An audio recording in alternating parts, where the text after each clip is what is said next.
Assalamualaikum warahmatullahi wabarakatuh. Selamat siang teman-teman semua. Selamat menunaikan ibadah puasa bagi yang menunaikan. Dan juga semoga kita selalu diberi kesehatan dan keselamatan di tengah merebaknya wabah virus corona ini. Nah, di sini saya akan melanjutkan presentasi seminar isu-isu kontemporer, yakni variabel saya dengan variabel kecenderungan agresivitas.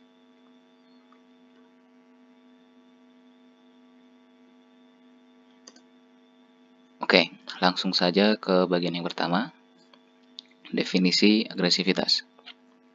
Nah, pada tahun 1988, menurut More dan Vine, agresi adalah tingkah laku kekerasan secara fisik ataupun secara verbal terhadap individu lain atau terhadap objek. Agresi secara fisik ini meliputi kekerasan yang dilakukan secara fisik seperti memukul, menampar, menendang, dan lain sebagainya. Nah, selain itu juga agresi secara verbal ini bisa berupa dengan menggunakan kata-kata kasar seperti bodoh atau istilah Jawa nih goblok. Nah, itu. Nah, menurut Cocaro pada tahun 2003, dia mendefinisikan agresivitas yaitu sebuah perilaku yang berhubungan dari mengamuk hingga melakukan tindakan kejahatan termasuk marah. Jadi Cocaro ini mendefinisikan bahwa agresi itu memiliki aspek seperti agresi fisik kayak gitu. Jadi mengamuk hingga melakukan tindakan kejahatan itu adalah suatu kemarahan yang nanti akan berujung kepada bentuk agresi fisik. Kemudian menurut Park dan Slaby pada tahun 2006, Park dan Slaby mengatakan agresivitas merupakan perilaku yang memiliki maksud dapat merugikan atau melukai orang lain. Kemudian diperluas lagi menurut Lauber. Lauber itu mendefinisikan agresivitas akan munculkan perilaku antisosial yang menyebabkan kerugian secara fisik atau mental, kerusakan barang atau hilang, dan kemungkinan bisa menjurus ke arah yang kriminal dengan melanggar hukum. Dan yang kelima, yang terbaru, yakni menurut Myers. Nah, sejatinya Myers ini mungkin di tahun dekat-dekat ini lebih ada yang baru lagi ya buku-bukunya, cuma saya ambil yang tahun 2010. Myers mengatakan bahwa agresi itu adalah perilaku yang memiliki maksud untuk menyakiti seseorang, baik secara fisik atau verbal. Nah, sesimpel itu. Jadi Myers ini mengibaratkan agresi itu terbagi menjadi dua aspek, yaitu aspek verbal dan fisik. Nah, di definisi ini kita dapat mengetahui bahwa perkembangan definisi agresivitas itu sejak tahun 1988, ya ini yang saya temukan. Mungkin ada yang lebih tua lagi, tapi ini dari kelima definisi kemungkinan udah cukup lah.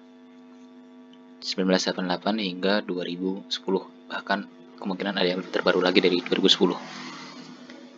Oke, langsung saja masuk ke aspek variabel.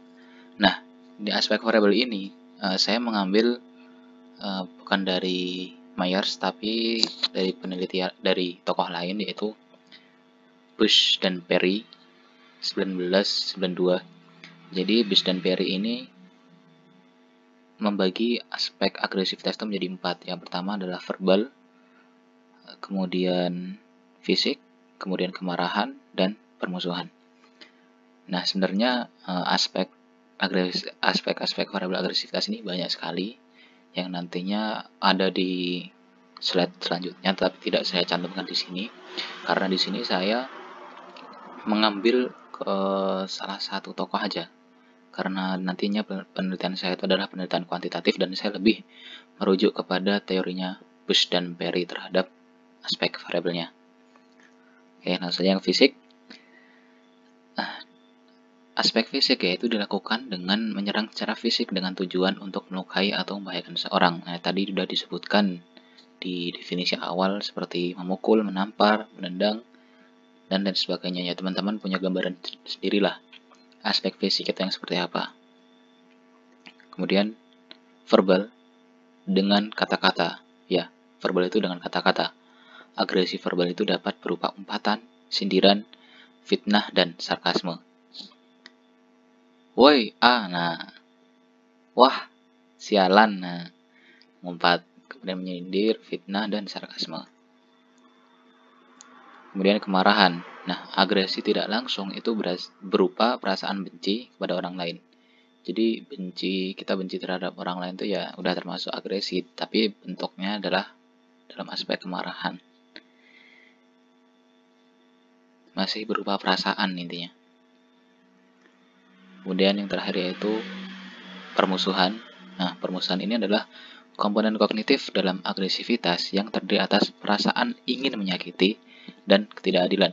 Jadi kalau bedanya sama kemarahan tadi, dia hanya perasaan benci, tapi kalau yang permusuhan ini dia tuh udah ada perasaan benci tapi dia udah ada rasa ingin menyakiti. Misalnya adalah seperti gambar di sebelah kanan ini, di sepak bola itu mungkin ketika kita menyleding atau kita body itu masih ada aturannya. Jadi ada kalanya ketika wasit mentoleransi, oh ini boleh dilakukan, oh ini tidak boleh dilakukan. Nah, di gambar ini tuh udah jelas bahwasanya si pemain yang hijau ini jelas-jelas udah melanggar peraturan karena dia tidak menyerang atau membody atau menyleding dengan sewajarnya, dengan sesuai peraturan wasit kayak gitu. Nah, ini juga termasuk permusuhan, yakni dia udah males, udah sebel karena lawannya ini udah memang bikin jengkel dan akhirnya dia langsung aja nyeruduk ke bagian vital musuhnya. Nah, itu permusuhan itu. Oke. Karena sudah mengenai aspek variabel, mari kita masuk ke faktor-faktor agresivitas. Faktor yang mempengaruhi. Yang pertama yaitu faktor sosial. Agresivitas yang disebabkan oleh faktor sosial itu dipengaruhi oleh beberapa hal, yaitu frustasi, provokasi langsung, dan kekerasan dalam media. Kemudian yang kedua, faktor budaya.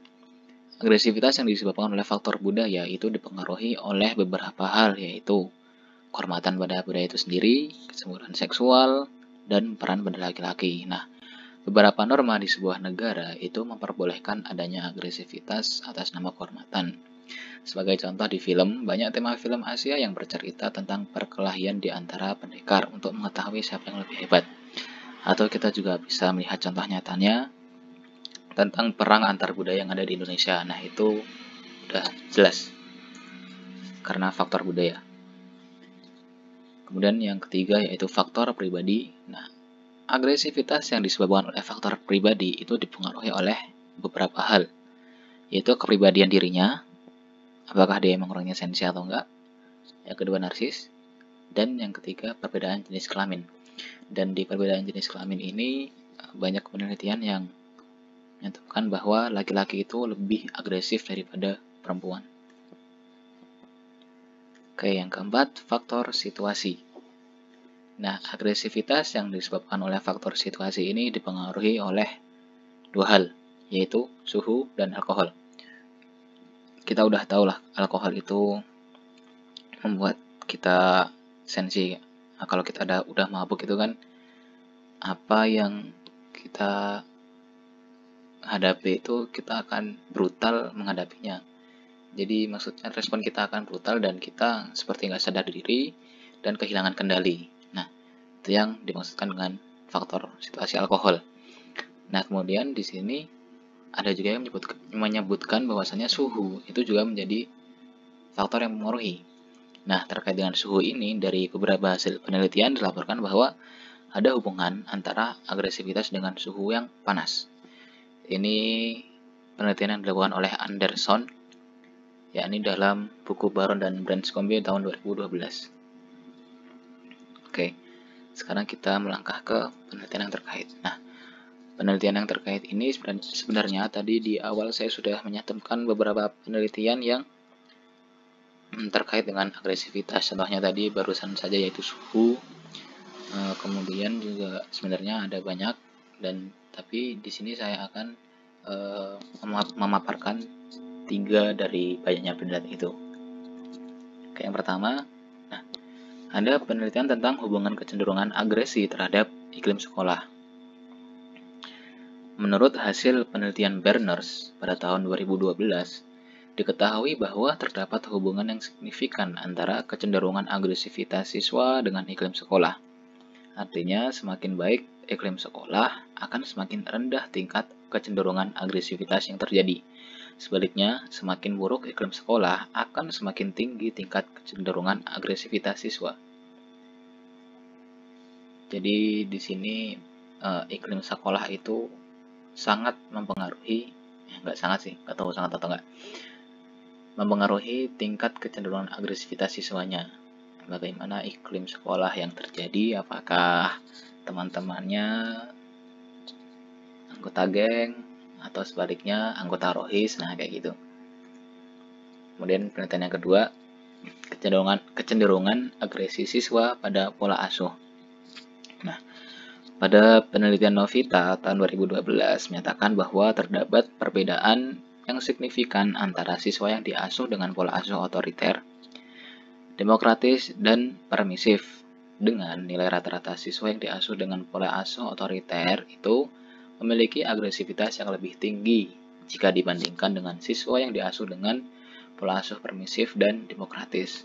Nah, jadi meneliti tentang agresivitas siswa, lagi-lagi siswa, dikaitkan dengan pola asuh orang tuanya, dan ternyata di situ peneliti ini menemukan bahwa dari semua siswa yang diteliti itu kebanyakan orang tua itu menerapkan 3 pola asuh tersebut, yakni otoriter, permisif, dan demokratis. Nah, ternyata ketika diteliti hasilnya adalah siswa yang diasuh dengan pola asuh otoriter itu memiliki kecenderungan agresivitas yang tinggi dibandingkan dengan pola asuh yang lainnya, yakni permisif dan demokratis. Nah, penelitian yang ketiga yakni mengenai kecenderungan agresi pada remaja kota dan desa. Nah, dalam penelitian Magdalena Hasanah dan Rusilanti tahun 2016 itu menyatakan bahwa adanya perbedaan kecenderungan agresivitas remaja yang berumur 12 hingga 20 tahun di pedesaan dan di perkotaan. Penelitian tersebut mengungkap bahwa lebih banyak ditemukan kecenderungan agresivitas jenis permusuhan dan instrumental pada remaja di perkotaan. Nah,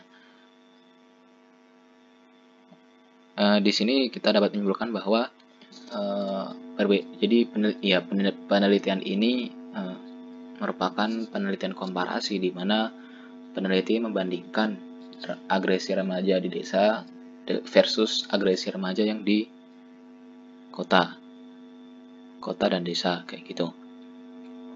Dan hasilnya menunjukkan bahwa remaja di perkotaan itu ternyata jauh lebih agresif dibandingkan yang di pedesaan dengan jenis agresi, permusuhan, dan instrumental. Jadi ini termasuk salah dua dari aspek agresivitas yang tadi saya sebutkan.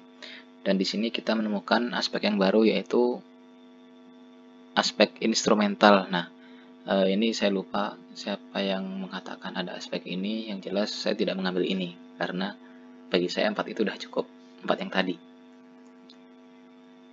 Oke. Nah, sudah selesai teman-teman.